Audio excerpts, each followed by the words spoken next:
ရွှ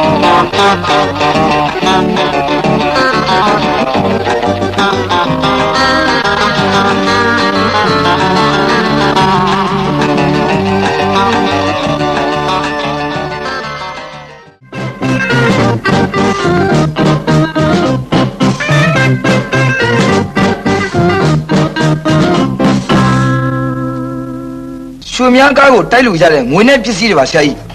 ကြိုက်ထုတ်ကတရွေးကြီးဦးဟိုးရှမ်းစီကတိုက်လို့ရတဲ့ပစ္စည်းတွေပါဆရာကြီးဟာဆရာကြီးငွေကြီးပဲယူတော့ငွေသားကတိတ်နေပြီပစ္စည်းတွေပါယူပါဆရာကြီးကျောင်းဒီနားကိုတားစမ်းဆရာကြီးကြည့်ရတယ်တမျိုးပဲကွာစကားလည်းမပြောဘူးပြီးတော့ပစ္စည်းတွေလည်းမယူဘူးဘလို့သဘောလဲကွာငယ်သားတွေကိုတက်ညာတဲ့သဘောပေါ့ရွှေတကပိုတန်မှုရှိတာမဟုတ်လားကွာအဲ့ဒါတွေကိုတို့ကိုပြန်ပေးတာကြည့်လေဒီဇက်မောင်ဆရာကြီးကခေါင်းစွပ်ကြီးနဲ့ဆိုတော့မင်းသူ့မျက်နှာကိုမြင်ဘူးလားတို့အကုန်လုံးဘယ်သူမှမမြင်ဘူးထောင်းရီဆရာကြီးသွားတော့မယ်ကွာစိတ်ချပါဆရာကြီးညွှန်ကြားသမျှကိုကျွန်တော်တို့အသွေးမတိန်ဆောင်ရွက်ပါမယ်ခင်ဗျာ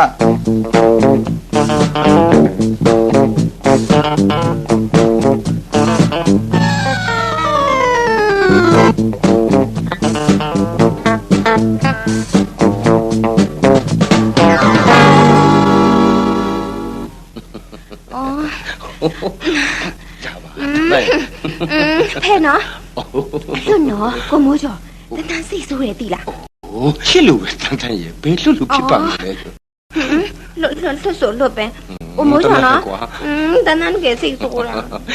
ချစ်သူဆိုတာစိတ်မဆိုးရဘူးတန်းတန်းရဲ့လွတ်ဘူးဟေးဘယ်လိုဖြစ်နေကြတာဟိုကျွန်တော်တို့ကသမီးစားတွေပါခင်ဗျဟိုမှာအတင်းရုံနေတာအမြင်သားပဲမစင်စားပြော့တောင်ခင်ဗျားတို့သမီးစားမဖြစ်နိုင်ဘူးဟဲ့လူစော်ကားလိုက်လားခင်ဗျာစော်ကားတာခင်ဗျာပုံမှန်386ခင်ဗျာဒုက္ခပြတ်သွားမှာမျိုးသမီးဘာမှမကြောက်နဲ့ကြုတ်ရှိတယ်ဟဲ့လူထွက်သွားစမ်းများခင်ဗျားလည်းဘာမှမဆိုင်ဘူးဒီမှာအဲ့ထိလိန်ပုံလိန်ခွဲကြပြီးအထီးပလာအားကိုနဲ့စော်ကားတာကိုအမျိုးကောင်းသားဝတ်တရားအရာဆိုင်သမားသိဆိုင်ဟဲ့ဆိုင်အောင်ကွာအော်ဒီလိုလားကဲ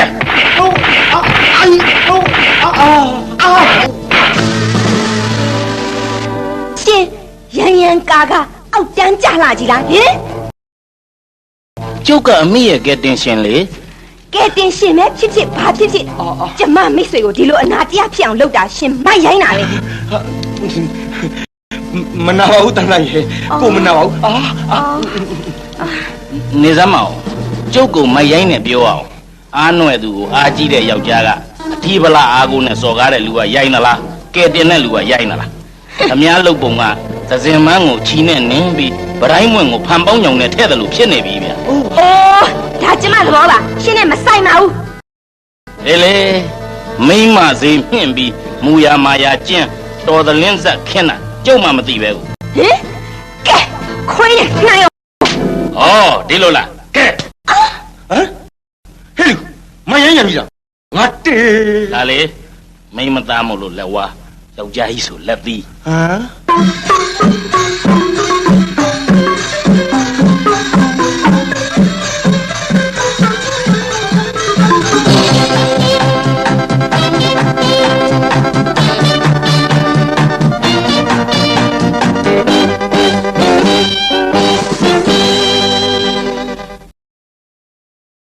ကိုလေးနေ့လယ်12 နာရီမှာကန်တော်ကြီးဘိုးချုပ်ပန်းညာကစောင့်နေမယ်ဆက်လာခဲ့ပါချစ်တဲ့ဆန်းဆန်းကိုကြီးကျွန်တော်ပြင်သွားအောင်မယ်ဟာဓမင်းနဲ့ဟင်းနဲ့ကြက်ပြီလေဓမင်းစားသွားပါအောင်လားကွာမင်းလှုပ်စာမိကိုစားနေတဲ့အချိန်မှာငါဓမင်းချက်တာဝန်လေးကြည်တာအသိမှတ်ပြုတ်သွားစမ်းပါဦးခုကိစ္စဓမင်းစားရတဲ့အရေးကြီးတယ်ကိုကြီးကဟာဓမင်းစားရတဲ့အရေးကြီးအောင်ဘယ်ကစားပါလဲ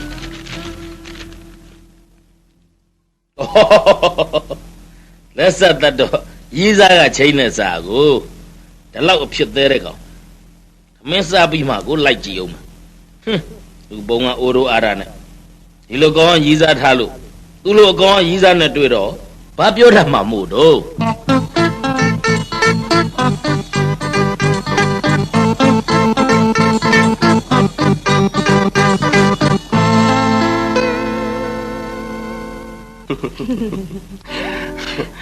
ဘာပြောရမလဲချစ်တဲ့အကြောင်းပဲပြောရမှာပေါ့ ချစ်ဖို့ပဲပြောနေယူဖို့ကြတော့ ယူဖို့ဆိုတာကစင်တန်းကကွာလွန်းပါတယ်ဆန်းဆန်းရဲ့ပင်နိုင်စံနဲ့အညတရအလုရှင်သမီးဆိုတော့ကိုထမင်းဦးပြောက်มาကြောက်ရသေးတယ် ဒီလောက်တတ်တည်နေရလားကိုလေးရဲ့ဟိုကိုလေးစမ်းနဲ့တူမနေချင်းဘူးလားယင်ပြောစမ်း အတူမနေခြင်းနဲ့သမီးစားဆိုတာနှင်းစီပြားတဲ့ရှားပါတယ်ဆန်းဆန်းရဲ့ဆန်းဆန်းတွက်ကြည့်ဆန်းဆန်းကရွှေလင်မန်းနဲ့အချင်းစေးကြီးမင်းမှုတဲ့သမီးစီစဉ်ကြမှာဖွားတဲ့သူအစစအရာရာမှာမတောင့်မတမကြောက်ပညာတဲ့ဘဝဆိုတာနိဗ္ဗာန်ပါလားလို့ထင်ထားနိုင်တယ်သူအဲ့ဒါလိုရွှေပုံရွှေနဲ့ရွှေကြံငန်းနဲ့ဆံမြန်းနေသူကိုအကာစုကအင်ပဲအမှုကျူရိုးတိုင်းထူနေပူပူမှာအချစ်ဆိုတဲ့မလုံးသွင်းပြီးဆင်းရဲတဲ့နဲ့ကိုမနှိမ့်ရဘူးဆန်း အိုးဆင်းရဲတာချမ်းသာတာအဆင်လာနှိမ့်နာမြင့်တာစားနာမလဲဘူးကိုလေး အော်စမ်းစမ်းညီကဒီမှာလာပြီးတော့တာနေတာပေါ့လေအစိတ်အတန်းဆိုတာနားမလဲဘူးမလားဟမ်ပြောစမ်းမွဲခြင်းနဲ့ခွေးပြာပုံတုံးမျိုးရိုးမှမထောက်ခွေးလုံနီးနီးမိုက်လုံးကြည့်တဲ့ဟာမှမင်းကလည်းရိုးပုံရိုးပန်းနဲ့ထမင်းရှင်ရဲ့သမီးကိုအပိုင်စီးလိုက်တာပေါ့လေ ဟိုကျွန်တော်ဒီသဘောမျိုးမဟုတ်ပါဘူးမမတန်းရဲ့ဟိုကျွန်တော်ကတော့ဆန်းဆန်းကို ဖြောင်းဖြာနေပါတယ်လို့ပြောမလို့မလားဟဲ့ ဟုတ်ပါတယ်မမတားရဲ့ဟိုကိုလေးကလေညီမလေးကို တိစားဆန်းဆန်းမင်းကလည်းတော်ပါကွာအလုတ်ရယုံတယ်အားမရဘူးအလုတ်တက်ကိုပါအပိုင်စီးနေတာကိုကွာ ဗျာ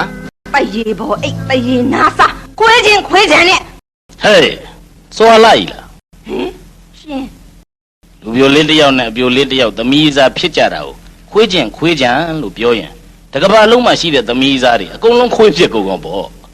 ချစ်တယ်ဆိုတာမင်္ဂလာရှိတဲ့အလုပ်ပါဗျာလက်ခံတဲ့မှာဟဲ့ကိုလေးမင်္ဂလာရှိတယ်ကွာဆက်တာချစ် ဟာ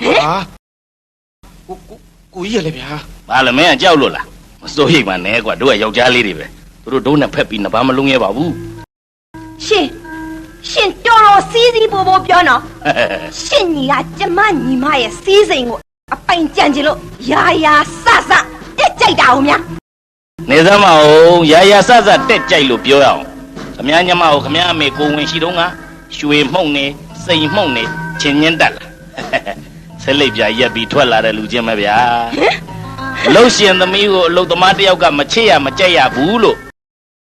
ဘယ်အလုတ်သမားအဲ့ဥပဒေမှာပါတယ်ဟဲ့ကိုလေးဆက်တာချစ်ပါကိုကြီးရှိတယ် ဆောက်ကားတယ် မမရေပြောကြပါစို့ ညီကြောင့်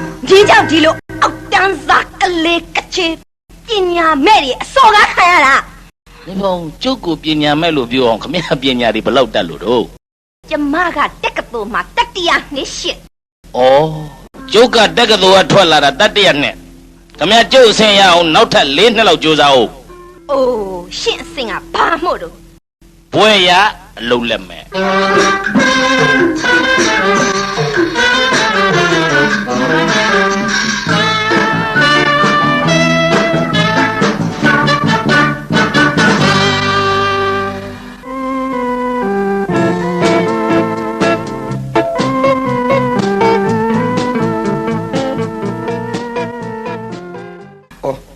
အဲ့တော့နာပါလေဦးကျွန်တော်တို့ဝတရားရရှာပြစီ ရှာပါကွယ်ရှာပါဝတ်တရားရပဲဟာ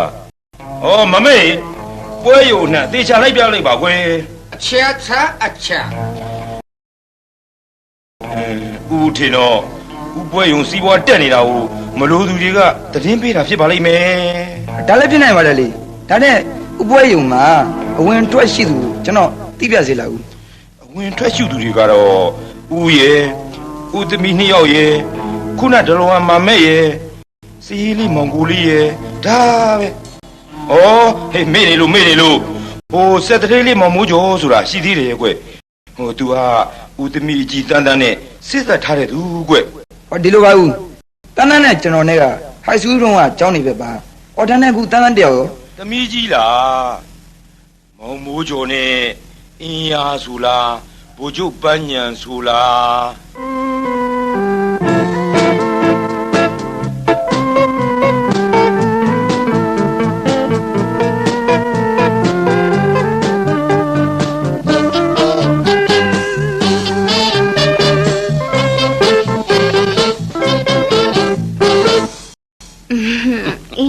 ပြီးထွက်လာတာခုတော့ဘူကျုပန်းချံမှာလားဆရာကြီးရဲ့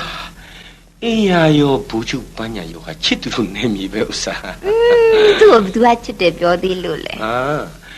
မိဘတဘောကိုမငင်းပါဘူးဆိုဒါဖြင့်အတူတူနေကြရအောင် ။အိုးချစ်တယ်အောင်ပြောသေးပဲနဲ့တူနေမယ်ဆိုတော့ ဟမ် လေကားတစ်တီကြော်နင်းလာကြည်လားလို့ တမဲကိုမိုးကျော်ကိုစိတ်ဆင်းရဲအောင်ညှင်းနေလားတန်းရဲ့ ကြည့်ပါလားလို့သူလက်ပါလာပြန်ပြီလို့ မဲဆိုကြီး ဟမ် မိကျင်များပါရင်တစ်ချက်လောက်ဗျာ မပါဘူးဗျမပါဘူး လာကိုမိုးကျော်ဟိုဘက်သွားရအောင်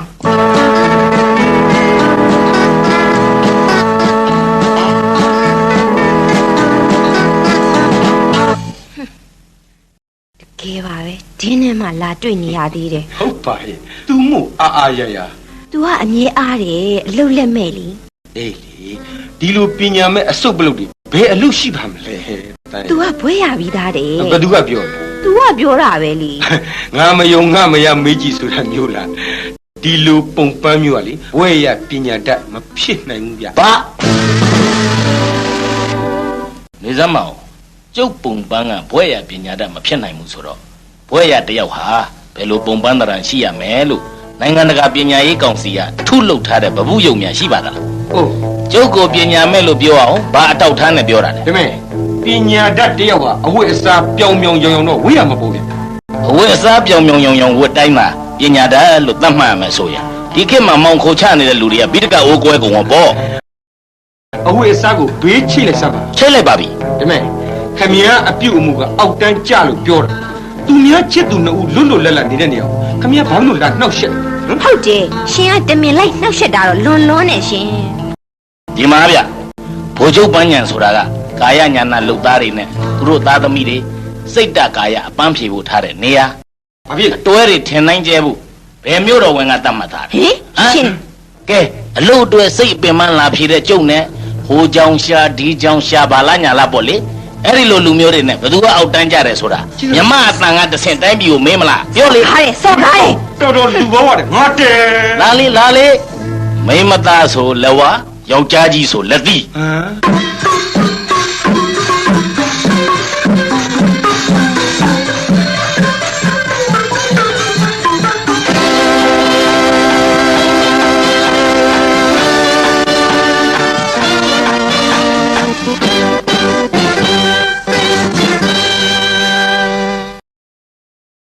ဦးခင်ဗျဦး ဟမ်ဆန်းဆန်း ဖေဖေပြင်သွားတယ်ခုမှတော့မထူးတော့ပါဘူးကိုလေးရဲ့ဆန်းဆန်းကိုတခါတည်းခေါ်သွားပါတော့နော် ကိုလေးစိတ်မကောင်းအောင်ဘာဖြစ်လို့ဒီစကားတွေပြောနေရတယ်လဲဆန်းဆန်းရဲ့ကိုလေးတို့ညီကိုနှစ်ယောက်ရဲ့ထမင်းဦးဟာဆန်းဆန်းအဖေရဲ့လှုပ်ပါ ဩမောင်ကိုလေးတော့ရောက်နေမှာဟုတ် ဟုတ်ကဲ့ဦးမာတယ်ဆိုလို့လာတာပါဒီကနေမှကျွန်တော်ပွဲရုံကိုသွားပါမယ် မင်းပွဲုံကိုသွားကြမလို့တော့ဘူးကွာ ခမညာဟုတ်ကျွန်တော်တော့ဘာပြစ်ရှိလို့ မင်းမနေနာအောင်ရော့3လကလက်ဆောင်ဝေး ဗျာ သမီးမောင်ကိုလေးထွက်ခွင့်နဲ့အိမ်ငကားကိုပိတ်လိုက်ဖေဖေနားယုံမေး စိတ်မကောင်းပါဘူးကိုလေးရဲ့ ကိစ္စမရှိပါဘူးဆန်းဆန်းဒါဓမ္မတာပါပရိသေခေတ်တုန်းကဘရင်သမီးတော်နဲ့ချစ်ကျိုးတွေ့မိတဲ့သူစင်းဟာကိုမြက်ခံရတတ်ပါတယ်ဒီခေတ်မှာတော့အလို့ရှင်သမီးနဲ့မြစ်တာမျှမိတော့ထမင်းဦးမှောက်ရတာပေါ့ဆန်းဆန်းရဲ့နောင်ဆန်းဆန်းအချစ်တော်နဲ့စိတ်မစင်ရဲခြင်းဂုံကြီးတူရှာချစ်ပြီးတော့ဆန်းဆန်း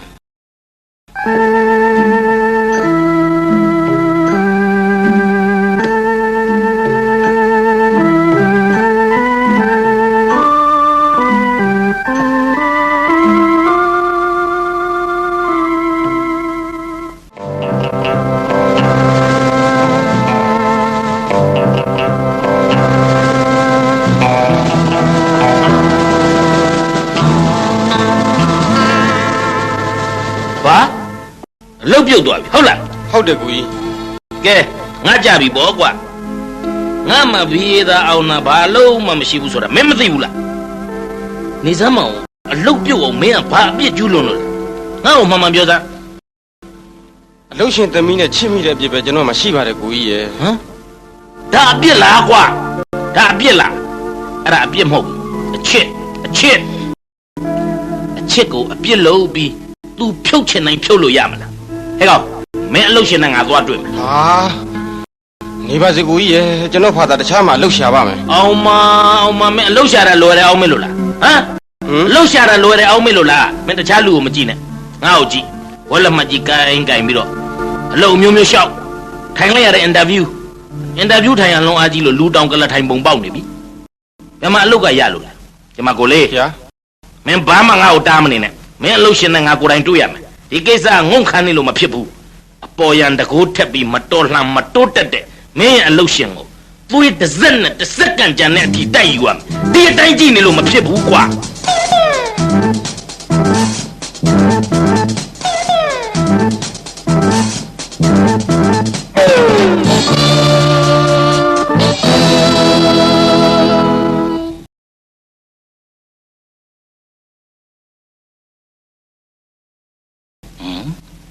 အဲ့ခါနဲ့မလဲလူတယောက်မှမရှိပါလားဒီကလာထိုင်မောင်ထိုင်ဆောင်နေမှာပဲချောင်းတန်ပေးအောင်မ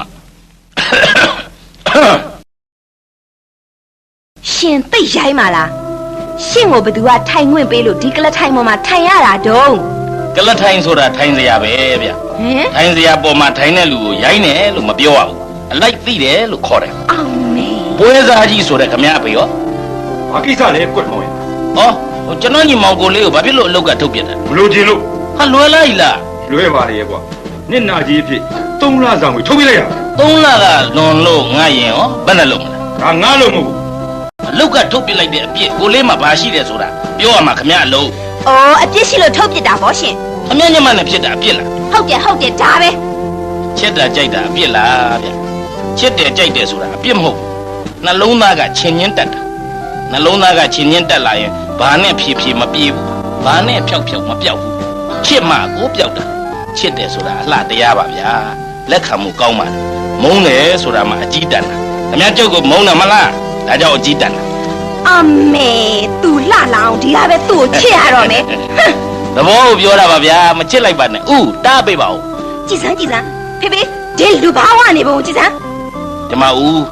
အချစ်ကိစ္စမှာအလုတ်ရှင်အလုတ်သမားပေတာနဲ့တိုင်းရင်စရွေးမကိုက်နိုင်ပါဘူးဒါမဲ့ရွေးရမှာလဲဆင်းရဲတဲ့အလွှာချမ်းသာတဲ့အလွှာကိုခွဲခြားပြီးသမီးနဲ့လက်ဆက်ပေးမယ်ဆိုရင်သမီးတွေကိုဈေးကြီးကြီးနဲ့ရောင်းစားရကြပါလိမ့်မယ်ဒီတော့ဦးရဲ့ကျွန်တော်တို့မောင်နှမတွေထမင်းအိုးလေးတော့တည်ပါရစေ ဟိုထွက်ပြီးသားဆွင်စဲဝင်တယ်လို့မရှိဘူး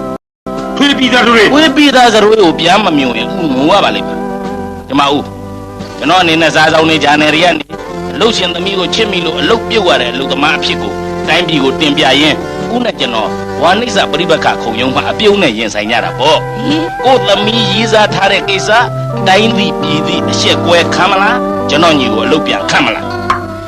ဒီခွေးသမီးကြောင့် ဦးသမီးပါခင်ဗျာ ရှင်လူကြီးသူကြီးမှမသိမရိုင်းလှကြီးရရဲ့ ကိုဆဲတယ်လို့ဖြစ်မှာစိုးလို့တတိပေးတာပါ ဒီမှာဟဲ့မောင်ကိုလေးကိုအလုပ်ပြန်ဆင်းခိုင်းပါလေဒါပေမဲ့ငါသမီးနဲ့တော့ စိတ်ချပါဦးစိတ်ချပါကျွန်တော်ညီဘက်ကမဆက်ဆံစေရပါဘူးဦးသမီးဘက်ကသာ ဒီခွေးခွေးလိုမိုက်တဲ့သမီးခွေးလိုမိုက်တဲ့သမီး ဥဒရီကောင်းတယ်ပြန်မအောင်မခင်ဗျာ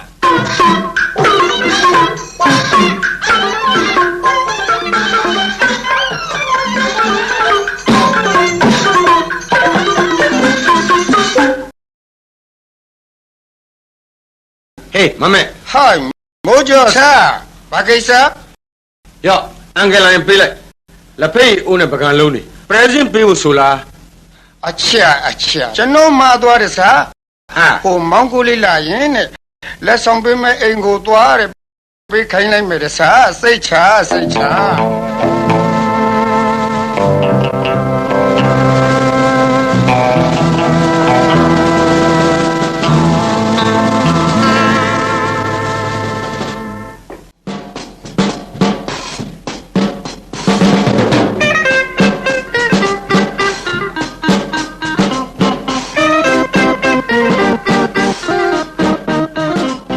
ဟောဒီမှာမေးစီ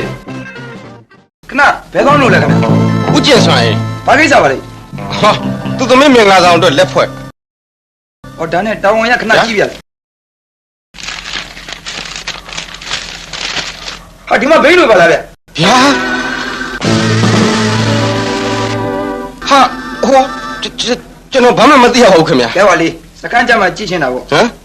ဘာမှစိတ်ဘူးမနေနဲ့အမှန်တရားအတိုင်းဖြစ်စေရမယ်ကြည့်ရပါ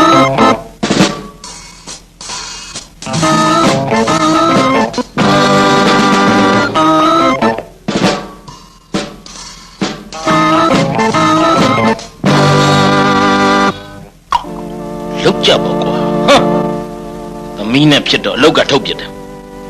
ထုတ်ပြလို့ပဲရမလားသမီးနဲ့ဖြစ်တာအပြစ်မှမဟုတ်ဘူးဒါတော့ထုတ်ပြလို့မရလည်းမရဘူးအလောက်ကပြန်ခန့်အောင်သူတို့ကကြေမှမကြေနဲ့ပဲဟမ်သမီးနဲ့ဖြစ်လို့ထုတ်ပြလို့မရတော့နောက်ပိတ်ဆုံးဘိန်းဖြစ်ဖမ်းတယ်ဒီကောင်ကိုအိုးတို့အားရနဲ့ပါကွာ စာခင်ဗျာစာ ဘယ်ကစာများပါလဲ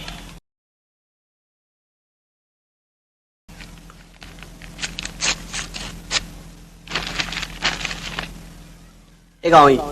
မင်းကူထိအလုံးမရသေးဘူးမဟုတ်လားအာမလျှော့နဲ့ကိုပြဝူကြီးမင်းနဲ့အတူဘွဲရအလုပ်လက်မဲ့တွေအများကြီးငါဝက်မွေးတဲ့အလုပ်ကတော့ဖန်တယ်အာမိဘကတော့အကုသို့အလုပ်ဆိုပြီးအာမပေးဘူးအကုသို့ဆိုလဲနောက်မွားမှခံရမှာကိုဘွဲရစံအောင်တော့မွေးရမှာပဲစိုက်ခင်းကိုလည်းအရန်အပြစ်လုပ်ထားတယ်ဝင်ငွေမစိုးဘူးကွမင်းတို့ပြီးတယောက်ကိုတစ်လ200လောက်နဲ့ဝက်စာကျွေးဖို့ငားနိုင်တယ်ဒါလေးလာပါဦးမင်းအားနေတာပဲပညာတတ်စံကုန်မီလေးရဲ့ချစ်တငယ်ချင်းနေချီတစ် BA ဝက်မွေးသမားဖတ်အံကိုလေးအချုပ်ခံနေရတော့ငါမှဝင်ငွေမရှိရင်မဖြစ်ဘူးပြီးတော့ငါညီလဲငါဝင်ငွေမရှိရင်ဘယ်နဲ့လို့ကိုညီနိုင်မလဲသူ့ကိုလည်းထောင်ဝင်စာတွေ့စရာရှိသေးတယ်ထောင်ထဲမှာလည်းအောက်ကြနောက်ကြတော့ဖြစ်မနေစေချင်ဘူးဒီတော့ဘာပဲဖြစ်ဖြစ်ငါဒီအလုပ်ကိုလုပ်မှဖြစ်မယ်ငါလည်းထမင်းငါတပေးရကင်းမယ်ဖအံကိုငါသွားမှဖြစ်မယ်ငါသွားမှဖြစ်မယ်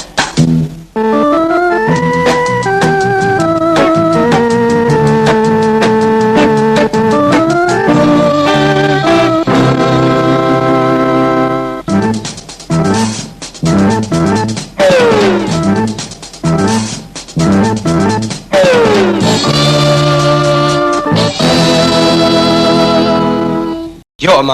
ငွေ300ညာလာကြီးလားအကိုရဲ့အမတို့သားမိခါတိုင်းလူပဲတစ်လောက်200နဲ့လောက်ပါလေအကိုနောက်ပြီးတော့အကိုသားလေးကလည်းအစားမကြီးပါဘူးပြောလိုက်လေသားဖေဖေလူသားကအစားမကြီးပါဘူးလို့သားကစကားမပြောတတ်လို့သားအကိုရဲ့စိတ်ထဲကတော့ပြောနေတဲ့ပုံကြည့်ပါဦးအကိုရဲ့အမ ရှင်ကို အကူမိမယူတော့မယ် ဘာပြောရဲအကူ ဟုတ်တယ်အမအကူမိဘတွေကဇွတ်စီစဉ်လိုက်ကြတာ အကူရဲ့အမကိုမငဲ့တောင်းမတားလေးဦးတော့ ခက်တာပဲကွာကလေးကိုငဲ့လို့ပဲငွေ3000အမငွေမမဲ့ပါဘူးအကူရဲ့အမကိုယ်ကမတားပါ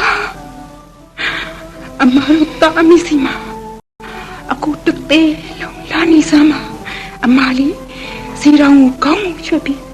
ကျွေးပါမယ်အကူရဲ့ စိတ်ကူးရင်းမနေနဲ့မှာ ရှင် အခုအမျိုးသမီးခရီးသွားပြီးပြန်လာတာနဲ့လက်ထတော့ သူတို့သမီးကခရီးထွက်ရှာတာကို ဟုတ်တယ်တထုံကသူ့တငယ်ချင်းမင်္ဂလာဆောင်ကိုဟိုကပြန်လာမှ သူများအချစ်ကိုလူယူတဲ့မင်းကြီးမခရီးသွားရမှာခလုံးမထီဆူမင်းပါစီနဲ့ဖျာ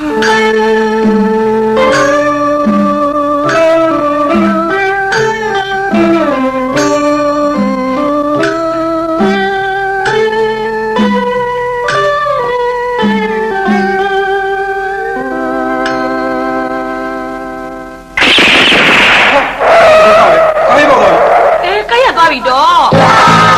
ကောင်းပါကုန်စင်ဘာလို့ဒီမှာလက်ထိုင်ကြလဲဟုတ်ကဲ့အဲ့တော့သူပါလားဟဲ့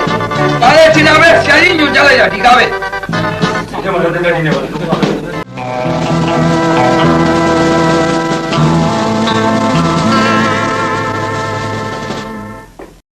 ပြောသမီးခမရအောင်ကြက်သေးပွဲရုံပိုင်ကြီးပွဲသားကြီးဦးတောင်းမြတ်သမီးမလား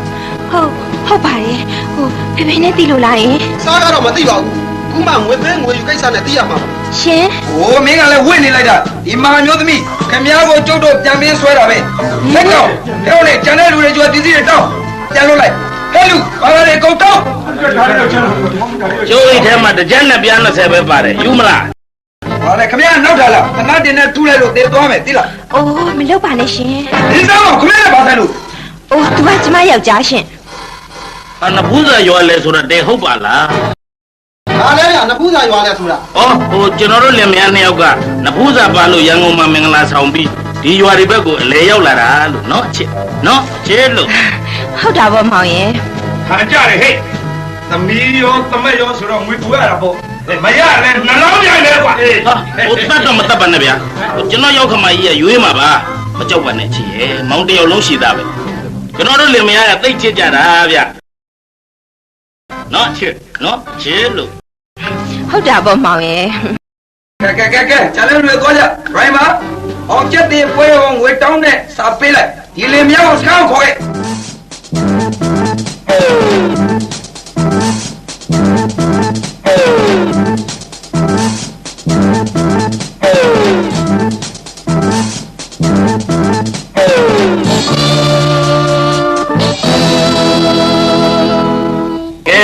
လမ်းညာဆိုချစ်ရေလမ်းကျန်းတယ်နော်ချော်လဲမှဆိုရင်မောင်းကိုဖက်ထား ဟင်းနော် ဘာဖြစ်လို့လဲချစ်ရေမောင်းကိုတက်ခောက်တာဟမ် ဟုတ်ပါဘူးလမ်းကျန်းလို့ပါ ခင်ဗျားတို့ကတော့ချစ်နေဟိုမှာပွဲသားကြီးတော့ခုလောက်ဆိုခေါင်းမီးတောင်းနေပြီဗျသွား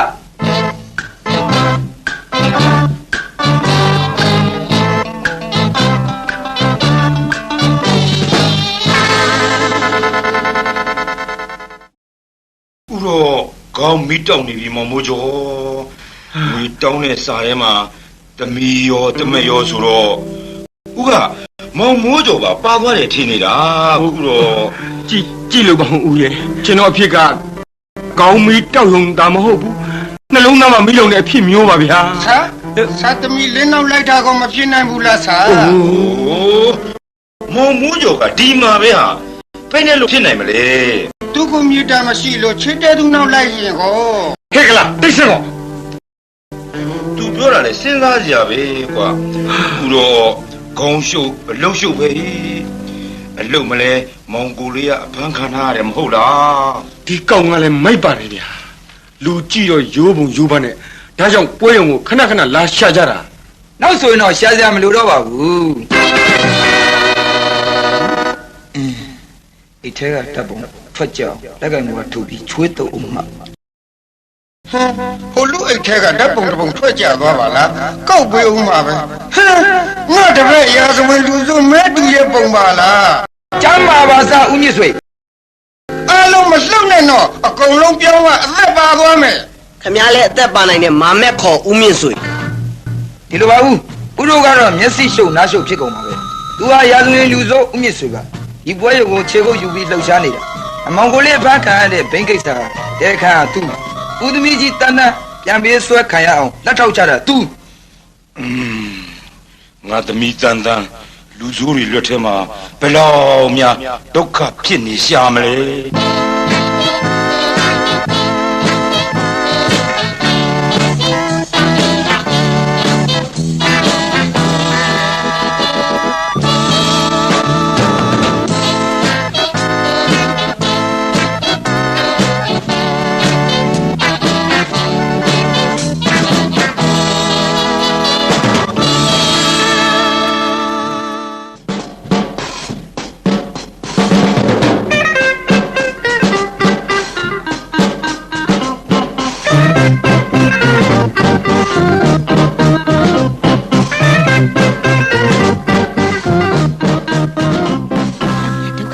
ရှာမလဲလို့နှမချင်းစာနာတဲ့စိတ်နဲ့ဆက်ဆံပါလား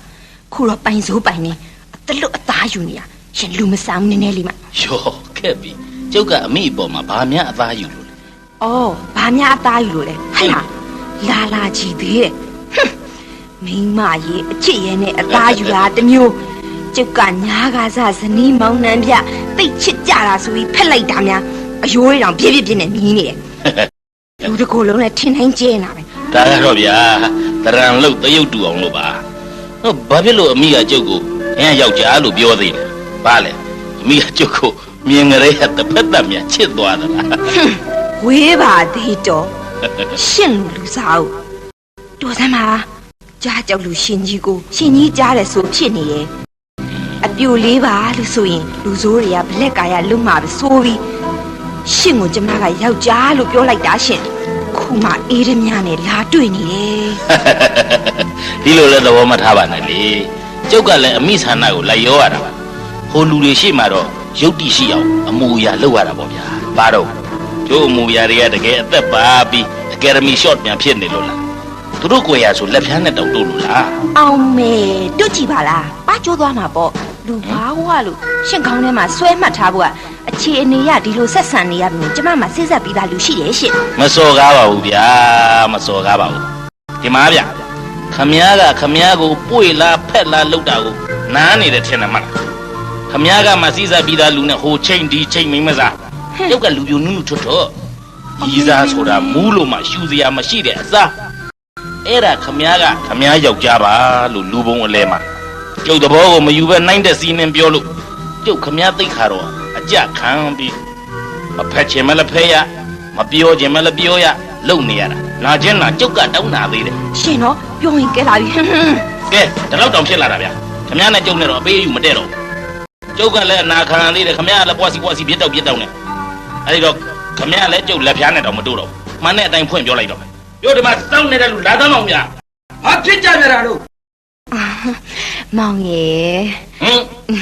ဒါလေးပြောတာနဲ့စိတ်ကောက်ရသလားလို့ဖေဖေတို့ကလည်းနှစ်ယောက်လုံးကိုရွေးမှာပါ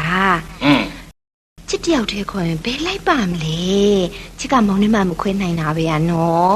ကျဉ်တ်တော့ကွယ်နော်မောင်နော်ဟေးဒီလိုမှပေါ့ကွာ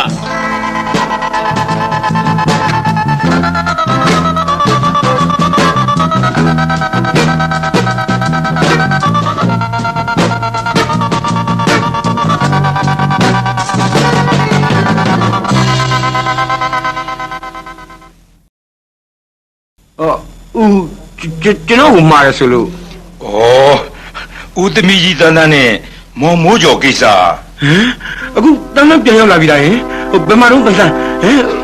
တန်းတန်းဘယ်မှာတော့မရောက်သေးပါဘူးကွတကယ်လို့ရောက်ခဲ့ရင်ပေါ့လေဟုတ်ကဲ့မင်္ဂလာဆောင်ခဲ့ရင်ပေါ့လေဟုတ်ကဲ့ခင်ဗျမောင်မိုးကျော်ဘက်ကကန့်ကွက်မဲ့လူများရှိပါသလားလို့ဟိုကျွန်တော်မိဘတွေကသဘောတူထားပြီးတဲ့နောက်မှဦးကြီးကဲအဲ့ဒါကလေးမခဏကွယ်ဟင်အမ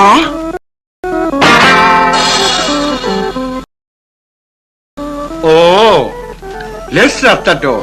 မင်းကမစားတဲ့အမဲကိုသင်းနဲ့ပက်တဲ့သဘောပေါ့ဟုတ်လားငွေကုန်ကြီးကုန်နဲ့ယောက်ျားကောင်းမောင်းမတထောင်လုံနေတာမင်းကလေးချင်းမနဲ့မွန်းရအောင်ကိုကြီးကာဝယ်တဲ့သဘောပါဒနအမြင်နဲ့ခြေတော်တင်ရင်နဲ့ခြေတော်ကိုအမှန်တရားနဲ့ရိုက်ချိုးလိုက်တာလေဟေးမင်းကငါပေါင်းစဉ်ကတလ200ပေးခဲ့တယ်ခွဲတော့လဲငွေ3000ဒီမှာကိုစိတ်ရှိတော့လားစိတ်မရှိတော့ခွာတလ200နဲ့လာပေးပြစ်တာမဟုတ်ဘူးရှင်ပဲလုံးနဲ့တန်ရောစင်နဲ့ဂျင်းပြီးတော့ဘဝတစ်ခုလုံးပုတ်အပ်ထားတာဒါအသက်ပြအမြင်နဲ့မစင်မကြဲမကြည့်ပါနဲ့အကိုရဲ့ကဲမောင်မိုးကျော်ကျွန်တော်တော့ပါတော့မယ်ဦးဒီမဲ့အမငွေမက်တဲ့မိန်းမတွေရှိနေသမျှငွေရှိတဲ့မိုးကျော်မိန်းမမရှာဘူးမှနားလားတော်ပါသည်ကွယ်တော်ပါသည်ငါတူမလေးတို့ကျေးဇူးကြောင့်ဦးသမီးကြီးတန်တန်လူမတမလက်ထဲမရောက်တာသမီးကြီးတန်တန်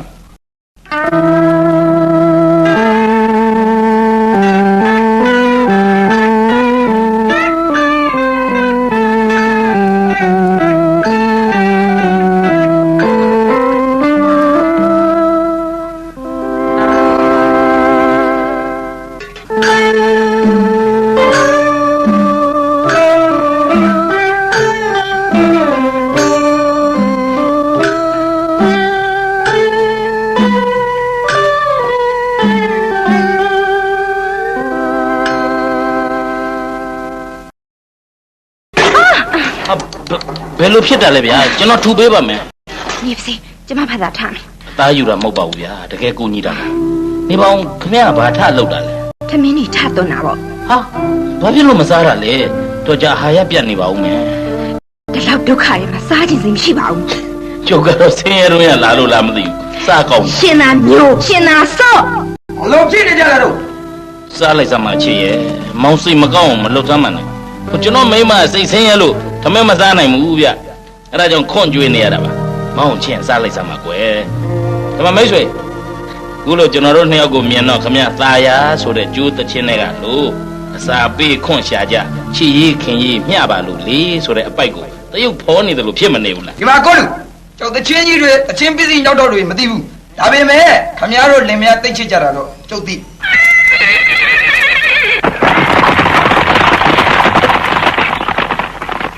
ရင်းခွာတန်းနေကြတယ်ဗျ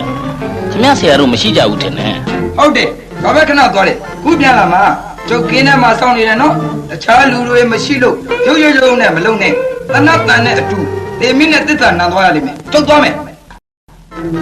ကျုပ်ကိုစိတ်မဆိုးပါနဲ့ဗျာသူတို့အမြင်မှာတကယ်လင်မယားထင်အောင်လို့ပါခမရတိတ်စိတ်ဆင်းရဲနေတယ်ထင်လားဟုတ်လား အော်လူဆိုးတွေရဲ့အဖမ်းခံထားရတာစိတ်မစင်းရဲလို့ထကနေရမှာလားရှင် ခမရကျုပ်ကိုရန်သူထင်းနေတာကိုဗျမှန်တဲ့အတိုင်းဝင်ခံရရင်ခမရအဖေကျုပ်ညီကိုလုတ်ပုံရဲ့ခမရမာနကြီးပုံရဲ့ကြောင့်ကျွန်တော်ခမရအပေါ်မှာမုန်းခဲ့ပါတယ်ဒါပေမဲ့ခုတော့ခမရအပေါ်တနာမိပါတယ်ဗျာ အော်အဖမ်းခံရတဲ့လူချင်းချင်းပြန်တနာနေသေးရဲ့ကြားလဲကြားတယ်လူပဲရှင် ခမရအနေနဲ့ကျုပ်အပေါ်မှာအမုန်းအရင်ခံထားတော့ကျုပ်စေတနာတွေကိုဝေဒနာထင်တော့မှာပေါ့ဗျာကဲခမရနဲ့ကျွန်တော်နဲ့ဒီကထွက်ပြေးကြမှာခုအခွင့်ကောင်းမယ်အဆောင်ကတယောက်တည်း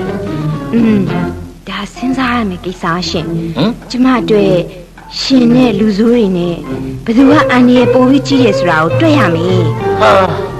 ကျိုးဖို့ကတော့ကို့အယုံကြည်မရှိတဲ့နေရာမှာအမောက်ဝင်ရွေးမိတယ်လို့ဖြစ်နေတယ်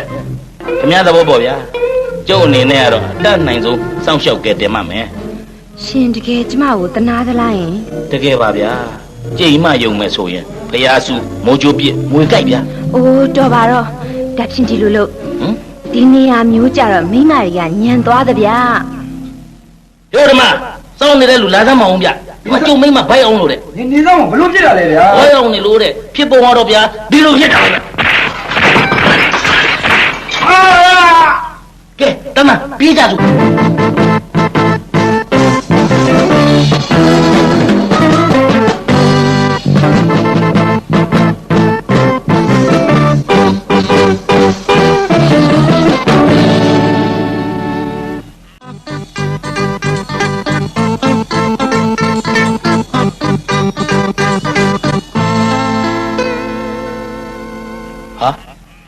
တန်းတန်း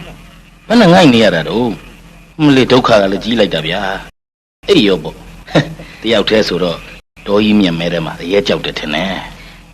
ကျမတရေတော့မကြောက်တတ်ပါဘူး တရေတော့မကြောက်တတ်ဘူးဆိုတော့ဘာတော့ကြောက်တတ်တယ်လဲ လူကိုရှင်လူကို အမလေးလူကိုကြောက်မနေစမ်းမနဲ့ဗျာဒီကောင်နဲ့လေဘယ်နည်းနဲ့မှကျုပ်တို့ကိုမီအောင်မလိုက်နိုင်ကျုပ်တို့ကလမ်းအတိုင်းလာတာမှမဟုတ်ပဲတစ်ပင်ကျိုးတစ်ပင်ကြားလာတာလမ်းကျန်းလို့မြတ်ချီဘဝနုနုတောင်သွေးကြည်ဥပြီမဟုတ်လားဇတ်တီပါတွေထဲမှာဆိုရဲ့မင်းသမီးကချီဘွားတော်နုနုသွေးကြည်ငယ်ဥလို့မလိုက်နိုင်ဘူးမောင်ကြီးရေဆိုတဲ့အခန်းပေါ့ဗျာမင်းသားတော့ဟိုတောင်တန်းကြတော့မောင်ထန်းလို့ခေါ်မယ်လို့ပြောတတ်ကြတယ်ဗျ ပါတယ်ရှင်ကထမ်းညင်သေးလို့ မထမ်းညင်ပါဘူးဖုံးနေပါလိမ့်နှိမ့်ကုန်ပါပေါ့ဗျာနော် လူဆိုးတွေလိုက်လို့မမိသေးဘူးဆိုတာသိသားပဲ ဒါနဲ့များကြောက်နေရသေးတယ် ကြောက်နေတာလူဆိုးတွေကိုမဟုတ်ဘူးရှင်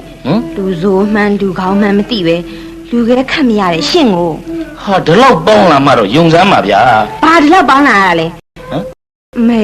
ပေါင်းနေပြောအောင်ရှင်နဲ့ကျမနဲ့လင်မယားမလို့လားကျမမှာစိတ်ဆက်ပြီးသားလူနဲ့ဆိုတာဆွဆွမြဲမြဲမှတ်ထားသမ်းနော် ခက်တာပဲဗျာကျုပ်ပြောတဲ့ပေါင်းတယ်ဆိုတဲ့အဓိပ္ပာယ်ကဒီမျိုးပါခင်ဗျားသိမှာပါဗျာဟုတ်ခင်ဗျားကိုလူဆိုးတွေကိုယ်ရမှာကျုပ်အမြဲရိုးသားခဲ့တယ်ဆိုတာခင်ဗျားအသိပါယုံမှုကောင်းပါတယ်ဗျာ အိုးအကြံကြီးကြံတဲ့သူဟာအယုံသွင်းပြီးမှကြံတတ်တာရှင်ဘယ်တော့မှရောက်ရောက်ချင်းစောင့်နေမထွင်ဘူးတနတ်စားမကြံဘူး ဒါကြောင့်ခင်ဗျားမအိပ်ရဲတာကိုအိပ်စမ်းပါဗျာကဲစီးသုံးနံတားပေးမှာဟာလားကျုပ်ဒီစီးအတွင်းကိုမဝင်ဘူး ဝင်ရင်လဲလက္ခဏာတားတဲ့စီးကိုဓာတ်တာကြီးတွေဝင်တယ်လို့လောင်မိကြမှာပဲအော်တခုတော့ရှိတယ်နော်မဲသီတာကစီးရဲထွက်ပြီးတော့ဆွမ်းမလောင်းနဲ့စီးရဲထွက်ပြီးဆွမ်းလောင်းရင်ဒီဟလသိန်းကိုအပိုလိုနဲ့သဲပြီးသားမှတ်တော့အောင်မဲယုံကျင်စရာပဲရုပ်ကိုစင်ကြင်ကြံမေရုပ်ခက်တာပဲဗျာနောက်တာပါအိတ်ဆမ်းပါဗျာအိတ်ဆမ်းပါ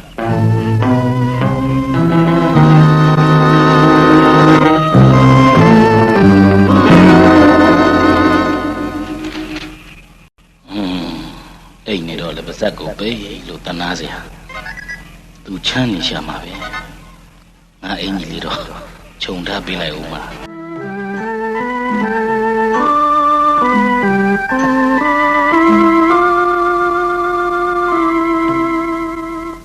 ဒါပါလို့ဒါလဲစီးမကြောက်ဘူးဆိုဟိုခမရချမ်းနေလို့စေတနာနဲ့ပါဗျာစေတနာနဲ့တော်ကြနောက်ကမြစ်တာပါလာအောင်မယ်ဒီမှာရှင်မှတ်ထားဖို့ကကျမမှာစေစပ်ပြီးသားလူနဲ့ရှင်လို့ပြောအောင်မလို့လားသိရင်ပြီးရောအိမ်မယ်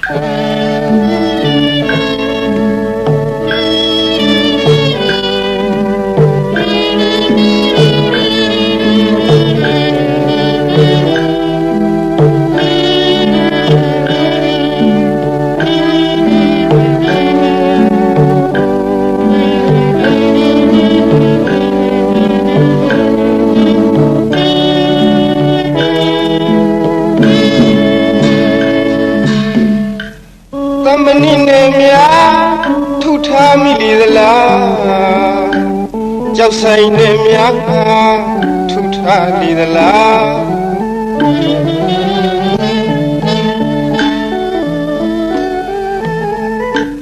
အိုးစိတ်ဝဲထင်ထားငါနှလုံးသားအချစ်မီမြိုက်တော့ခံနိုင်ပါယူလားအရှိပြောကြတာ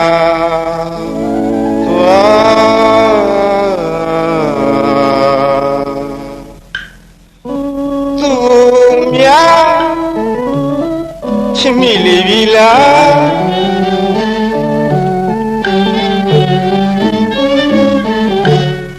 အမုန်းဆိုရများသူ့အတွက်ဆိုရင်မထားဘူးကြလိုက်ပုံများသူ့လှုပ်စားနေရတယ်ထင်နေသလားအာနွေသူလည်းမများတာတမင်ရစ်စစ်အောင်တအားရွေးရိတ်လိုက်တာများနာကျင်သွားငါရဲ့ပါဒင်းကိုကြည်နိုင်မရိုးလား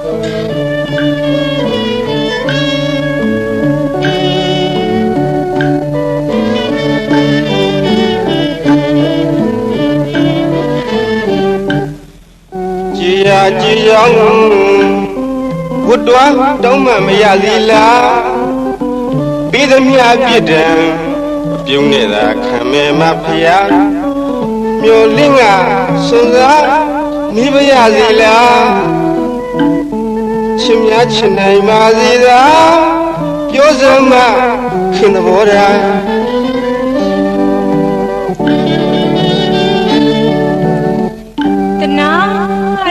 တနာလေးသာသူ့ကိုလေးချစ်များချစ်လေမလား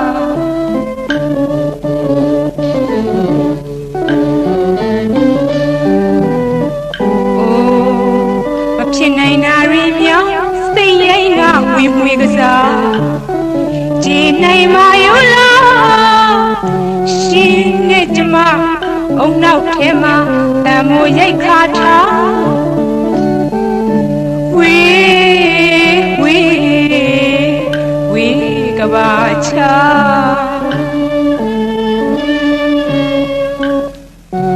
ရှင်နဲ့ကျမဝေကဘာချာသိပြီလားကဲနှမချင်းမဆာနာပဲလူကိုအလစ်ကြောင်ရန်သူလာလို့ခမရကိုဆွဲလဲတာပါဗျာလာကြောင်စို့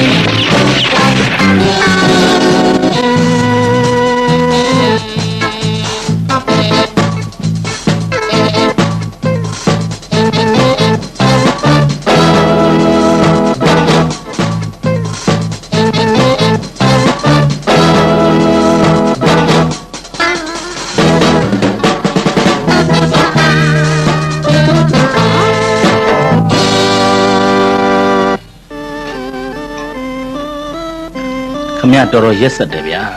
ဟုတ်ပါတယ်ရှင်ကျမတောင်းပန်ပါတယ်ရှင်ကဘာမပြောညာမပြောနဲ့ဆွဲလှဲလိုက်တော့ ခမရကမတော်မတရားကြံမယ်ထင်ပြီးဓာတ်နဲ့ထိုးလိုက်တယ်ဆိုပါတော့အေးလေဗျာဝန်းဝန်းစိတ်ခံကကျုပ်ကိုအယုံကြည်နေတာကိုဗျာ ကျမလည်းစိတ်မကောင်းပါဘူးရှင်ဟိုရှင့်တန်ရရောနာနေသေးလားယင် အော်ဒီလောက်သွေးတွေထွက်နေတာမနာပဲနေမလားဗျကဲပါလေ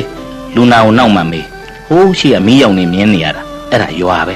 ခမရအဲ့ဒီကိုရောက်အောင်ပြေးပြီတော့ ဟင် ကျုပ်ဟိုးရှိနာကကြောက်တုံးကနေဒီကောင်လေးကိုခံပစ်ပေးမယ်ဒါမှခမရပြေးချင်ရမှာ ဟင်အိုးရှင်မပါပဲကျမတယောက်ထဲတော့မသွားဘူးတေးတူရှင်မြပဲ ဒုက္ခပါပဲဗျာအရေးထဲမှာမသာဝေပုံကြလုံနေသေးတယ်ခမရသွားစမ်းပါကျုပ်ကယောက်ျားချီပြပြေးလိုက်ရင်မိတယ်ဟောလိုက်လာ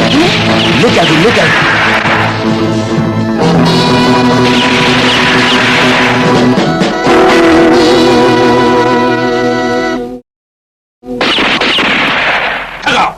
ဝင်းမသားလူညာ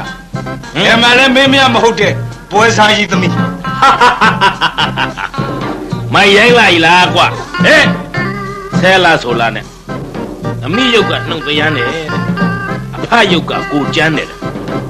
ခမရကတော့နှုတ်ကလည်းတရားနဲ့ကိုကလည်းကျန်းတယ်စွဲစုံမဲ့ဧကနယုတ်မာတဲ့မိဘနှစ်ပါးကရုပ်ရုပ်မှာပေါက်ပွားလွတ်လိုက်တယ်ထင်တယ်ကွာဟမ် ဝင်းမသားသေတော့မယ် လောလောဆယ်သေးတာညဘက်က2ယောက်လေဟိုမှာတွေ့လားဟိုမှာ1ယောက်ဒီဘက်မှာ1ယောက်ဒီတခါတော့ခမရလှဲ့ပဲကိုလူဖယားတရားသာတပြီးတော့အေးလေလူစိုးတစ်ခုလှုပ်ပြီးတိုက်ခိုက်နေတဲ့ဓမြဘူးဖယားမှန်တရားမှန်လည်းသိပုံမပေါ်ပါဘူး ထက်ကောင် ဟမ် နိဗ္ဗာန်ရောက်ကြောင်းတရားတွေကိုဟောမနေနဲ့ပွဲစားကြီးသမီးကိုပြန်ပေး အေးနိဗ္ဗာန်ရောက်ကြောင်းတရားဟောတာမကြိုက်ဘူးဟုတ်လားအေးလေနှလန်းမရှိတာပဲနိဗ္ဗာန်ရောက်ကြောင်းတရားဟောတာမှမရရင်ငရဲသို့သွားရလမ်းကိုပို့ရမှာပေါ့ကွာကဲကွာ ဟဲ့ကောင်လည်းပြောလိုက်စမ်းရာဇဝေဘေးပြင်းနိုင်သေးလားဩကိုကြီးခမရတန်ရဘယ်နဲ့နေသေးလဲ ဒဏ်ရာကတော့မတက်တော့ဒါပေမဲ့အကြောင်းမဟုတ်ဘူးဗျနော်ဒဏ်ရာအဓိကမကြောက်ဘူးဟိုမှာတန်းတန်းတယောက်တည်းလွတ်လိုက်ရတာတော်ကြသူတယောက်တည်းကိုလိုကရန်ဒုက္ခဖြစ်နေမှာအဲ့တော့သူ့နောက်ကိုမြန်မြန်လိုက်မှဖြစ်မယ်မြန်မြန်လိုက်မှဖြစ်မယ် တော်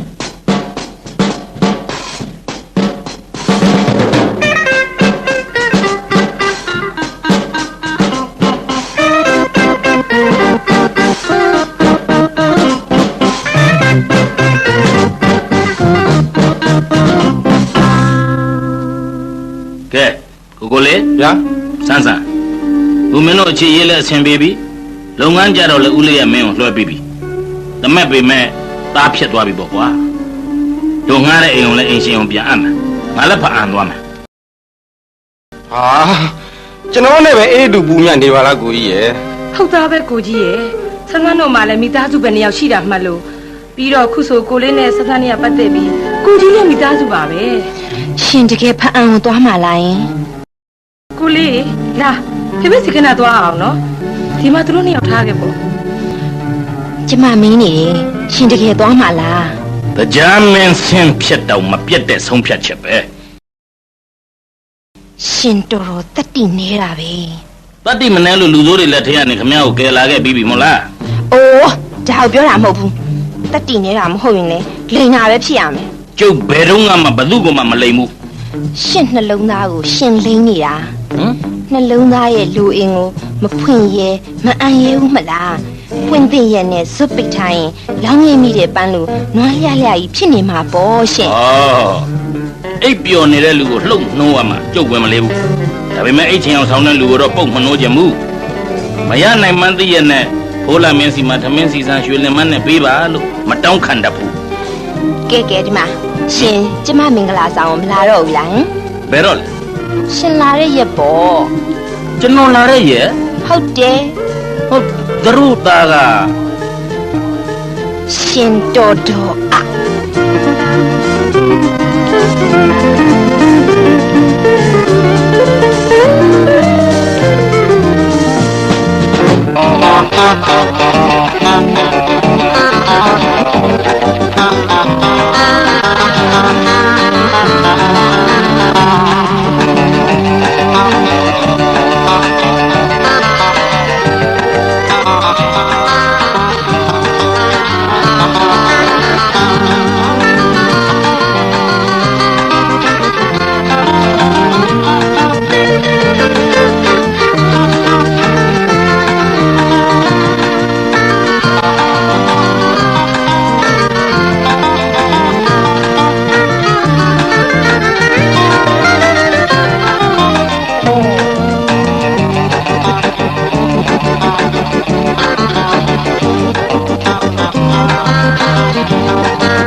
မတ်ရွှေတက်တန်းစားပြောဇက်ကိုပြဇာမင်းသားဘီဒီအောင်တိုက်ရုပ်ရှင်မင်းသမီးကျော်အကယ်ဒမီဆွေစင်ထိုက်